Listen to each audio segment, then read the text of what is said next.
10th class. हम science के text book का फर्स्ट चैप्टर आज शुरू करेंगे। हम हिंदी मीडियम और इंग्लिश मीडियम दोनों में इस वीडियो को कवर करेंगे। एक पेज पहले हम इंग्लिश मीडियम का पढ़ेंगे, फिर हिंदी मीडियम का, इस तरह करेंगे। तो जो आपके चैप्टर की वीडियोस हैं वो पार्ट्स में आएंगी। तो शुरू करते हैं। आपके चैप्टर का नाम है केमिकल रिएक्शंस एंड इक्वेशंस, यानी कि कैसे अलग अलग सब्सटेंसेस आपस में रिएक्ट करते हैं और उनसे क्या इक्वेशन या कि क्या कुछ नया बनता है, हम वो सब पढ़ेंगे। Consider the following situations of daily life and think what happens when. इन सारी इक्वेशंस को सोचिए और ऑब्जर्व करो कि क्या होता है।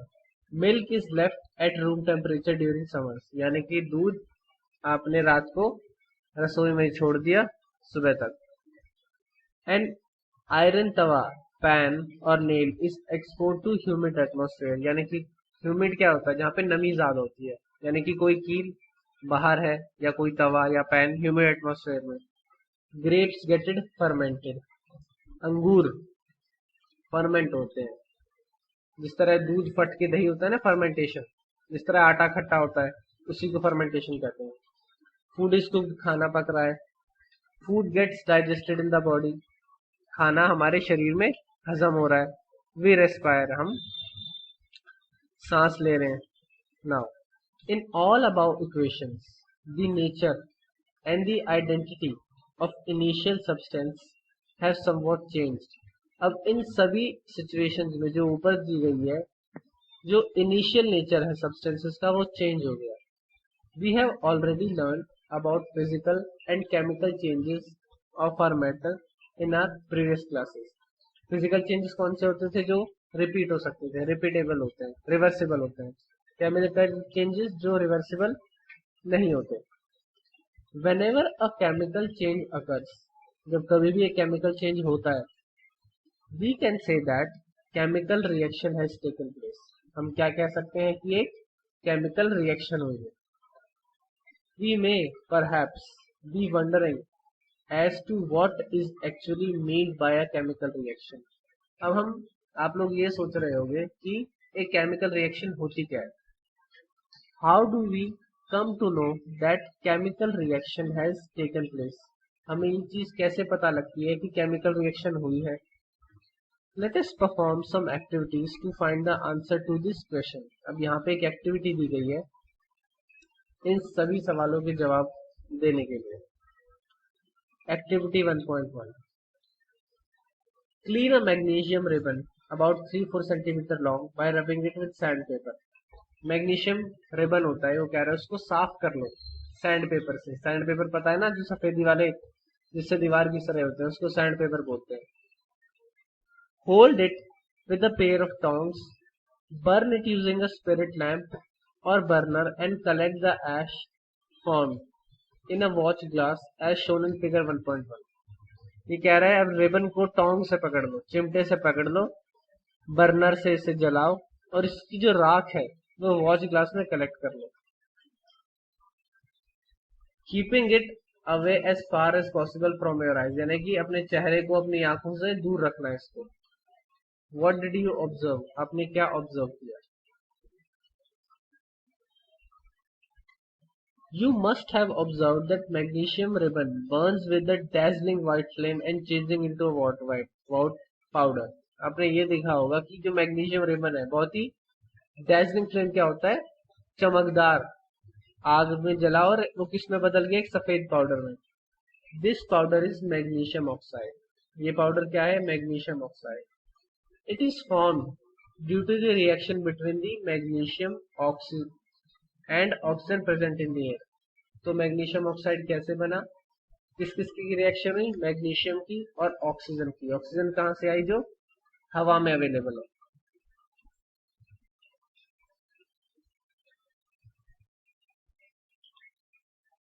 हिंदी में बात करते हैं तो हमारे चैप्टर का नाम है रासायनिक अभिक्रिया एवं समीकरण। आपने अपने दैनिक जीवन की निम्नलिखित परिस्थितियों पर ध्यान दीजिए और विचार कीजिए कि क्या होता है। यानी इन सब चीजों को पढ़ेंगे और विचार करेंगे क्या होता है। गर्मियों में कमरे के ताप पर दूध को खुला छोड़ दिया। लोहे का तवा, तसला, कील को आंध्र वायुमंडल में खुला छोड़ दिया। आंध्र यानी कि जहाँ पे नमी ज्यादा होती है। अंगूर का किण्वन हो जाता है यानी कि खट्टा, मतलब अंगूर खट्टे नहीं होते। एक तरह से आसान भाषा में समझो कि अंगूर खट्टे ही हो जाते हैं। भोजन पकाया जाता है, हमारा शरीर भोजन को पचा लेता है, हम सांस लेते हैं। इन सभी परिस्थितियों में प्रारंभिक वस्तु की प्रकृति तथा पहचान कुछ न कुछ बदल जाती है, यानी कि ये पहले कैसी थी और इन सब होने के बाद बदल जाती है। पदार्थ के भौतिक तथा रासायनिक परिवर्तनों के बारे में हम पिछली कक्षाओं में पढ़ चुके हैं। भौतिक कौन से होते हैं? जो वापस किए जा सकते हैं, जो दोहराए जा सकते हैं। रासायनिक जो दोहराए नहीं जा सकते। जब कोई रासायनिक परिवर्तन होता है तो हम कह सकते हैं कि एक रासायनिक अभिक्रिया होगी, यानी कि कोई भी रासायनिक परिवर्तन। जैसे कि ऐसे ले लो कि आपने दूध छोड़ दिया गर्म कमरे में, रात को फ्रिज में नहीं रखा और सुबह दूध खराब हो गया, तो हम इसको क्या कह सकते हैं? रासायनिक अभिक्रिया हुई है। आप शायद सोच रहे होंगे कि रासायनिक अभिक्रिया का वास्तविक अर्थ क्या है। हम कैसे जान सकते हैं कि कोई रासायनिक अभिक्रिया हुई? इन प्रश्नों को उत्तर पाने के लिए कुछ क्रियाकलाप करते हैं। अब इन्हीं सवालों के लिए क्रियाकलाप दिया गया है। लगभग 3-4 मीटर लंबे मैग्नीशियम रिबन को रेगमार्ग पर रगड़कर साफ कर लीजिए। ठीक है, इसको साफ कर लिया हमने, और फिर इसको किससे जलाया? हमने बर्नर से जलाया। बर्नर से जलाने पे हमें क्या मिला? एक वाउट पाउडर यहाँ पे इकट्ठा हो गया। ठीक है, इसको वॉच ग्लास बोलते हैं, जो सफेद कटोरी है ना। आपने देखा होगा कि चमकदार श्वेत लौ के साथ मैग्नीशियम रिबन का दहन होता है, यानी कि जब हम मैग्नीशियम रिबन को जला रहे होते हैं तो कैसा श्वेत आता है? चमकदार श्वेत। और यह श्वेत चूर्ण में परिवर्तित हो जाता है। पहले तो रिबन होता है और जलने के बाद क्या बन जाता है? ये श्वेत चूर्ण। यह मैग्नीशियम ऑक्साइड का चूर्ण है। क्या बन गया बच्चों? ये मैग्नीशियम ऑक्साइड। वायु में उपस्थित ऑक्सीजन तथा मैग्नीशियम के बीच होने वाली अभिक्रिया के कारण यह बनता है। यानी कि मैग्नीशियम ऑक्साइड कैसे बना? जब मैग्नीशियम और ऑक्सीजन के बीच में क्या हुई? अभिक्रिया।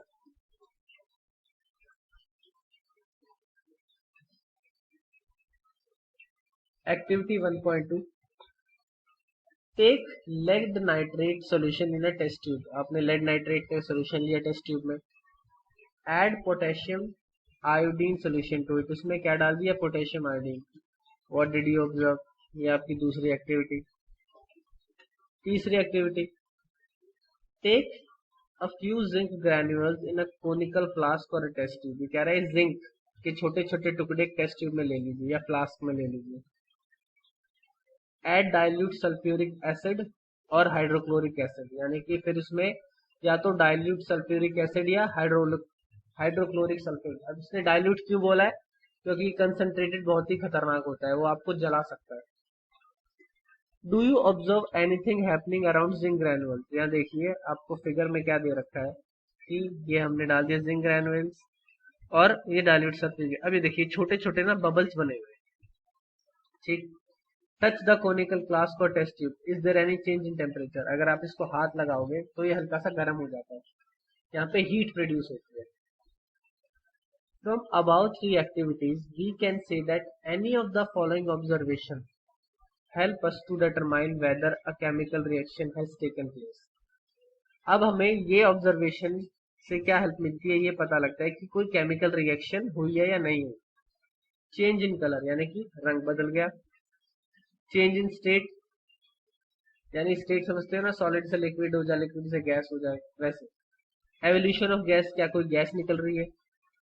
चेंज इन टेम्परेचर, यानी कि गर्म हुआ, ठंडा हुआ, क्या हुआ। As we observe the changes around us, we can see that there is a large variety of chemical reaction taking place around us. यानी कि हमारे चारों तरफ बहुत सारी केमिकल रिएक्शन हो रही होती है। We will study about various types of chemical reaction and their symbolic representation in this chapter. हम इस चैप्टर में क्या करेंगे?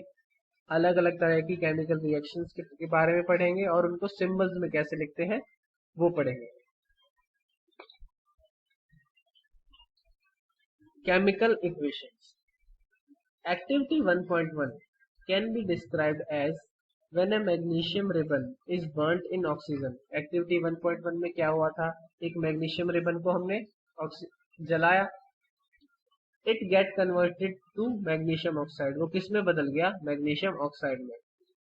This description of a chemical reaction in a sentence form is quite long. अब हम इसको सेंटेंस में लिखेंगे तो बहुत लंबा पड़ जाएगा हमें। It can be written in a shorter form, ये छोटे तरीके से भी लिखा जा सकता है। The simplest way to do and write it in the form of a word equation. हम देखो ये होती है वर्ड इक्वेशन। हमने क्या लिखा, वे हमारे पास मैग्नीशियम था प्लस ये ऑक्सीजन, और ये क्या बन गया जब इन्होंने आपस में रिएक्ट किया, मैग्नीशियम ऑक्साइड। अब देखो जो चीज आपस में रिएक्ट करती है उन्हें बोलते हैं रिएक्टेंट्स, और जो हमें चीज बन के मिलती है उसे बोलते हैं product. The substances that undergo chemical change, यानी कि कौन कौन से, magnesium and oxygen are called reactants.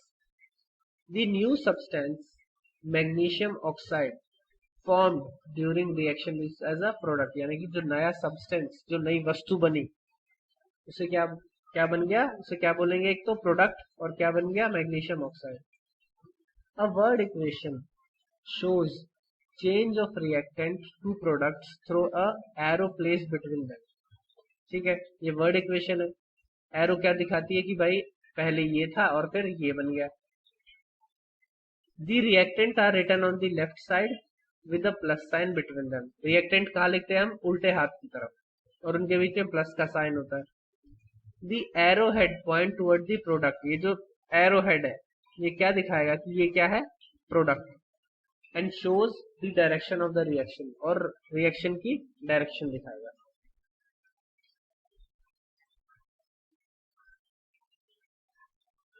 अब हमें यहाँ पे क्रियाकलाप 1.2 और 1.3 दिया है। एक परख नली में लेड नाइट्रेट का घोल लीजिए, इसमें पोटेशियम आयोडाइड का घोल मिला दीजिए और देखिए क्या होता है। क्रियाकलाप 1.3, एक परख नली या फिर इसको कोनिकल फ्लास्क बोलते हैं, शंक्वाकार फ्लास्क में कुछ दानेदार जिंक लीजिए, यानी कि जिंक हमने यहाँ डाल दिया। इसमें तनु हाइड्रोक्लोरिक अम्ल या सल्फ्यूरिक अम्ल डाल दीजिए। तनु क्यों, क्योंकि जो ये आपको बचा रहेगा, आपका हाथ नहीं जलेगा, जो ज्यादा कॉन्सेंट्रेटेड होता है उससे आपका हाथ, कपड़े सब कुछ जल सकते हैं। ऊपर दिए गए 3 क्रियाकलापों के आधार पर हम कह सकते हैं कि निम्न प्रकार के प्रेक्षण की सहायता से हम निर्धारित कर सकते हैं कि एक रासायनिक अभिक्रिया हुई है। कहने का मतलब अगर इन चारों चीजों में से कुछ भी हुआ है तो हम क्या कहेंगे कि एक रासायनिक अभिक्रिया हुई है। जैसे कि अवस्था में परिवर्तन, यानी उसकी अवस्था बदल गई। रंग में परिवर्तन, पहले किसी और रंग का था बाद में कुछ और रंग हो गया, यानी कि 2 अलग अलग रंग की चीजें मिलाई, तीसरा रंग कुछ और ही मिल गया। गैस का निकास या उत्सर्जन, देखिए यहाँ पे गैस का निकास हो रहा है, यानी कि जब हम जिंक में सल्फ्यूरिक अम्ल या हाइड्रोक्लोरिक अम्ल डालते हैं तो गैस निकलती है। अब कौन सी गैस निकलती है ये हम आगे पढ़ेंगे। तापमान में परिवर्तन, अब हो सकता है कि जब गैस निकल रही है तो उसका तापमान बढ़ रहा हो, ठीक है। यदि हम अपने आसपास हो रहे परिवर्तनों को देखें तो हम पाएंगे कि हमारे चारों ओर विविध प्रकार की रासायनिक अभिक्रियाएं हो रही है। इस अध्याय में हम विभिन्न प्रकार की रासायनिक अभिक्रियाओं और उनके प्रतीकात्मक निरूपण का अध्ययन करेंगे। रासायनिक समीकरण। क्रियाकलाप 1.1 का विवरण, जब ऑक्सीजन की उपस्थिति में मैग्नीशियम रिबन का दहन होता है तो मैग्नीशियम ऑक्साइड में परिवर्तित हो जाता है। ठीक है जी, हमने देखा मैग्नीशियम को जलाया तो क्या बन गया, मैग्नीशियम ऑक्साइड। वाक्य के रूप में किसी भी रासायनिक अभिक्रिया का विवरण बहुत लंबा होता है, वाक्य रूप में लिखें तो सही बात है, अच्छा लंबा हो जाएगा। इसे संक्षिप्त यानी कि छोटे रूप में लिखा जा सकता है। इसे शब्द समीकरण कहते हैं। देखिए जो बच्चों यहाँ ये दे रखा है ना, इस चीज को हम बोलते हैं शब्द समीकरण। यहाँ देखिए इसने क्या लिखा है, उल्टे हाथ की तरफ तो लिख दिया मैग्नीशियम और ऑक्सीजन। अब जो उल्टे हाथ की तरफ लिखते हैं उन्हें हम क्या बोलते हैं, अभिकारक। जो सीधे हाथ की तरफ है, जो क्या बन गया, मैग्नीशियम ऑक्साइड, इसको हम क्या बोलेंगे, उत्पाद। अभिक्रिया 1.1 में मैग्नीशियम तथा ऑक्सीजन ऐसे पदार्थ हैं जिनमें रासायनिक परिवर्तन होता है। ठीक है, इन दोनों में रासायनिक परिवर्तन हुआ तो इन्हें हम क्या कहते हैं, अभिकारक। इसी अभिक्रिया से एक नए पदार्थ मैग्नीशियम ऑक्साइड का निर्माण होता है। इसे हम क्या कहते हैं, उत्पाद। यानी कि जो नया पदार्थ बना है वो हो गया उत्पाद, और जो रासायनिक परिवर्तन हुआ वो क्या हो गए, अभिकारक। शब्द समीकरण में अभिकारकों के उत्पाद में परिवर्तन को उनके मध्य में एक तीर का निशान लगाकर दर्शाया जाता है। देखिए लगा रखा तीर का निशान। अभिकारकों के बीच का योग जोड़ के चिन्ह लगाकर उन्हें बाईं ओर लिखा जाता है। इसी प्रकार उत्पादकों के बीच जोड़ का चिन्ह लगाकर उन्हें दाईं ओर लिखा जाता है। तीर का सिरा उत्पाद की ओर होता है और यह विक्रिया होने की दिशा को दर्शाता है। देखिए यहाँ पे ये उल्टे हाथ की तरफ लिखे जाते हैं अभिकारक, उत्पाद सीधे हाथ की तरफ। ठीक है, और जो तीर का सर है वो क्या दिखाता है कि ये उत्पाद है।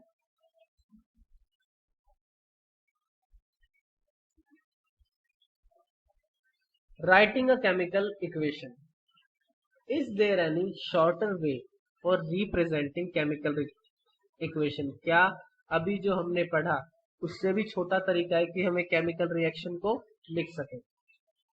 तो chemical reaction can be made more concise and useful if we use chemical formulae instead of word.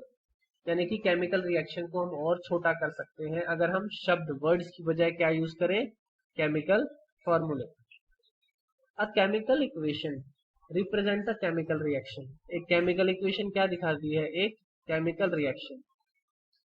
If you recall the formula for magnesium oxygen and magnesium oxide, यानी अगर आपको मैग्नीशियम का, ऑक्सीजन का और मैग्नीशियम ऑक्साइड का formula याद है तो आप लिख सकते हो कैसे, मैग्नीशियम और ऑक्सीजन आपस में क्या किया, रिएक्ट किया और क्या बन गया, मैग्नीशियम ऑक्साइड।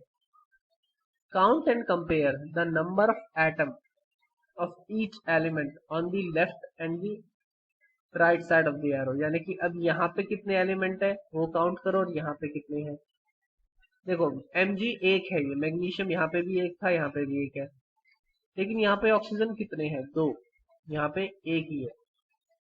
इफ यस, अगर दोनों साइड बराबर है, then the equation is balanced.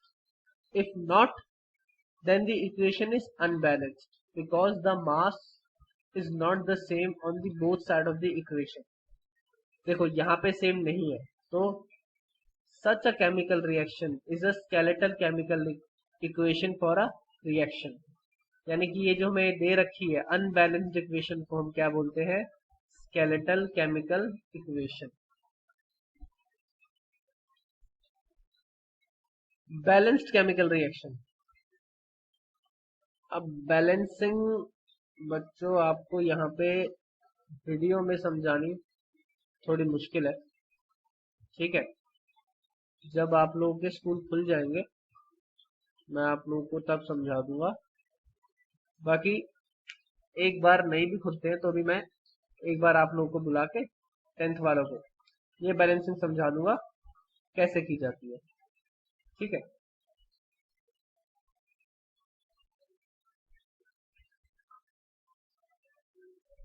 ये देखिए सब बैलेंसिंग का ही पार्ट है। फिर यहाँ आपके जो क्वेश्चन आंसर आएंगे ये हम एक अलग वीडियो में डिस्कस करेंगे। ठीक है, अभी तो यहाँ पे हम पढ़ते हैं types of chemical reaction. We have learn in ninth class that during a chemical reaction atom of one element do not change into those of another element। देखो मैं कोशिश करूंगा कि जो ये बैलेंसिंग की वीडियो है एक अलग ही वीडियो बना दूं जिसमें आपको ये ढंग से समझ आ जाए। ठीक है, nor do atoms disappear from the mixture of appear or elsewhere। हमने 9th क्लास में क्या पढ़ा था कि एटम ना तो बनते हैं ना डिस्ट्रॉय होते हैं। Law of conservation of mass. Actually, chemical reaction involve breaking and making of bond between atom to produce new substances. Chemical reaction में क्या होता है? बॉन्ड ब्रेक होते हैं और बनते भी हैं एटम्स के बीच में और नए सब्सटेंसेस बनते हैं। You will study about these bonds formed between atom in chapter 3 and 4, यानी कि किस तरह के बॉन्ड बनते हैं ये हम थर्ड और फोर्थ चैप्टर में पढ़ेंगे। सबसे पहली टाइप की रिएक्शन है आपकी कॉम्बिनेशन रिएक्शन। इसके लिए एक छोटी सी एक्टिविटी दी है मैं यहाँ पे 1.4।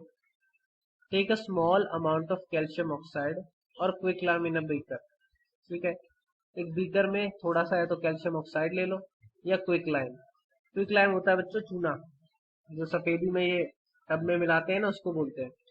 Slowly add water to this, धीरे धीरे इसमें पानी मिला। Touch the beaker as shown in figure 1.3। Beaker को टच करके देखें। Do you feel any change in the temperature? क्या आपने महसूस किया कि टेम्परेचर बढ़ रहा है? Calcium oxide reacts vigorously with water to produce slaked lime, यानी कि कैल्शियम ऑक्साइड पानी के साथ बहुत ही जल्दी रिएक्ट करता है और क्या बनाता है? Slaked lime. स्लेक्ड लाइम को हम क्या बोलते हैं? इसका जो ये तो हो गया इसका कॉमन नेम, वैसे बोलते हैं calcium hydroxide. Releasing a large amount of heat, यानी कि चूने में जब पानी मिलाओगे तो बहुत ज्यादा हीट आएगी, बहुत ज्यादा गर्मी आएगी। यहाँ देखो रिएक्शन हमें दिखा रखी है क्विकलाइम CaO। ठीक है, इस एस का मतलब क्विकलाइम क्या है? सॉलिड, प्लस पानी डाला, पानी क्या होता है? H2O। यहाँ L लिखा यानी कि लिक्विड। फिर हमें क्या बन गया? स्लेक्ड लाइम, यानी कि calcium hydroxide CaOH whole twice, इसको पढ़ते हैं OH whole twice plus heat. In this reaction calcium oxide and water to form a single product, calcium hydroxide. Such a reaction in which single product is formed from two or more reactant is known as combination reaction. यानी कि वो reaction जिसमें एक single product बनता है जब दो या दो से ज्यादा रिएक्टेंट रिएक्ट करते हैं, उसको हम क्या बोलते हैं? Combination reaction.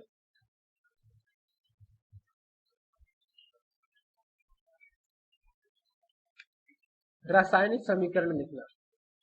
क्या रासायनिक समीकरण के निरूपण को इससे भी संक्षिप्त विधि है, यानी कि जैसे हमने अभी पढ़ा, क्या हम इसको और छोटे रूप में लिख सकते हैं? शब्दों की जगह रासायनिक सूत्र का उपयोग करके रासायनिक समीकरणों को अधिक संक्षिप्त तथा उपयोगी बनाया जा सकता है। रासायनिक समीकरण किसी रासायनिक अभिक्रिया को दर्शाता है। यदि आप मैग्नीशियम ऑक्सीजन तथा मैग्नीशियम ऑक्साइड के सूत्रों का स्मरण करें तो उपरोक्त शब्द समीकरण को इस तरह लिखा जा सकता है, यानी कि बच्चों आपको सूत्र आने चाहिए। तो यहाँ देखो मैग्नीशियम ऑक्सीजन और मैग्नीशियम ऑक्साइड। तीर के निशान के बाईं और दाईं ओर तत्वों के परमाणु की संख्या की गिनती की तुलना करें। यहाँ पे देखो मैग्नीशियम कितना है? 1, Mg एक ही है, यहाँ पे भी Mg एक है। यहाँ पे ऑक्सीजन 2 है लेकिन यहाँ पे एक ही है। क्या दोनों ओर तत्वों के परमाणु की संख्या समान है? यदि है तो समीकरण संतुलित है, यहाँ तो नहीं है। यदि नहीं तो समीकरण असंतुलित है, क्योंकि समीकरण के दोनों ओर का द्रव्यमान बराबर नहीं है। किसी अभिक्रिया का ऐसा रासायनिक समीकरण ढांचा रासायनिक समीकरण कहलाता है। इस प्रकार समीकरण मैग्नीशियम के वायु में जलने का ढांचा समीकरण है, यानी कि ये क्या है? ये संतुलित नहीं है, तो ये कैसा है? ढांचा समीकरण।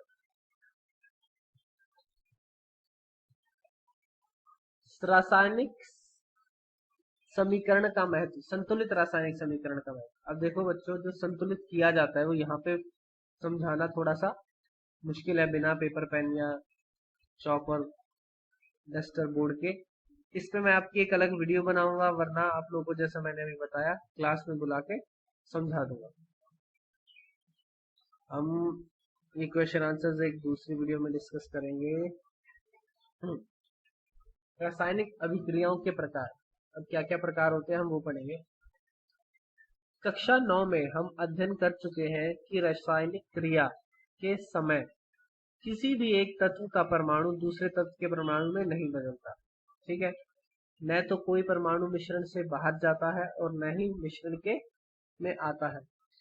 वास्तव में किसी रासायनिक अभिक्रिया में परमाणुओं की आपसी आबंध के टूटने एवं जुड़ने से नए पदार्थ का निर्माण होता है। यानी कि रासायनिक अभिक्रिया में क्या होता है, परमाणुओं के आपसी आबंध या तो टूटते हैं या जुड़ते हैं और उनसे क्या बनते हैं, नए पदार्थ। टूटने से भी नए पदार्थ बनते हैं और जुड़ने से भी। और ये किस तरह के जो आबंध होते हैं हम ये अध्याय 3 और अध्याय 4 में पढ़ेंगे। आपका सबसे पहला प्रकार है संयोजन अभिक्रिया। इसके लिए आपको एक क्रियाकलाप दिया गया है। एक बीकर में थोड़ा कैल्शियम ऑक्साइड तथा बुझा हुआ चूना, ठीक है, जो चूना सफेदी वाले इस्तेमाल करते हैं ना, इसको बुझा हुआ चूना ही बोलते हैं। इसमें धीरे धीरे जल मिलाइए। अब बीकर को स्पर्श कीजिए कि क्या चित्र 1.3 में जैसा दिखाया गया इस तरह टच कीजिए, क्या इसके ताप में कोई परिवर्तन हुआ। कैल्शियम ऑक्साइड जल के साथ तीव्रता से अभिक्रिया करके बुझे हुए चूने का निर्माण करके अधिक मात्रा में ऊष्मा उत्पन्न करता है। यानी कि जब आप चूने में, बुझे हुए चूने में पानी डालते हो तो बहुत जल्दी अभिक्रिया होती है और क्या उत्पन्न होती है, ऊष्मा, उसमें से गर्मी निकलती है। अब देखो यहाँ पे आपको दे रखी है CaO, ये बुझे हुए चूने का सूत्र है। H2O ये जल का सूत्र है। CaOH होल ट्वाइस ये बुझा हुआ चूना है। यहाँ मैंने गलत बोल दिया, ये बिना बुझा हुआ चूना है। ठीक है, इस अभिक्रिया में कैल्शियम ऑक्साइड तथा जल मिलकर एकल उत्पाद कैल्शियम हाइड्रोक्साइड बनाते हैं। देखो ये होता है कैल्शियम हाइड्रोक्साइड। ऐसी अभिक्रिया जिसमें दो या दो से अधिक अभिकारक मिलकर एकल उत्पाद का निर्माण करते हैं उसे संयोजन अभिक्रिया कहते हैं। ठीक है, यानी कि जब दो या दो से ज्यादा अभिकारक मिलके एक उत्पाद बना रहे हैं तो उसको हम क्या बोलते हैं, संयोजन अभिक्रिया। अब इससे आगे का चैप्टर हम अपनी नेक्स्ट वीडियो में डिस्कस करेंगे।